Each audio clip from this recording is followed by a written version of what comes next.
शहर हैदराबाद में पुलिस को धमकी देने वाले एक बीजेपी लीडर पर एसीपी ने तमाचा रसीद कर दिया।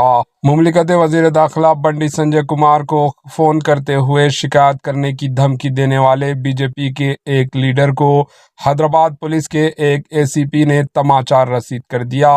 तफसीलात के मुताबिक हैदराबाद के आसिफ नगर पुलिस जोन के हुदूद में रात देर गए तक होटल खुली रखने की शिकायत पर मुताल्लिका जोन के एसीपी एक होटल को रात 11 बजे बंद करवा रहे थे। इसी दौरान एक बीजेपी लीडर अमर सिंह, जो असम्बली इंतखाबात में कारवान असम्बली हलके से बीजेपी उम्मीदवार की हैसियत से मुकाबला भी किया था, वहां पहुंच गया और एसीपी के साथ होटल बंद करवाने के मामले में बहस व तकरार की। अमर सिंह ने बताया कि होटलों को वक्त से पहले बंद करवाया जा रहा है। इन्होंने एसीपी की धमकी दी कि वो मरकजी वजीर बंडी संजय कुमार से इनकी शिकायत करेंगे, जिस पर बरहम एसीपी बीजेपी लीडर पर तमाचा रसीद कर दिया।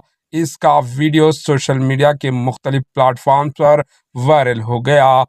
आपकी राय कमेंट के जरिए बताएं कि एसीपी ने क्या ये सही किया। Bureau report, AHN news.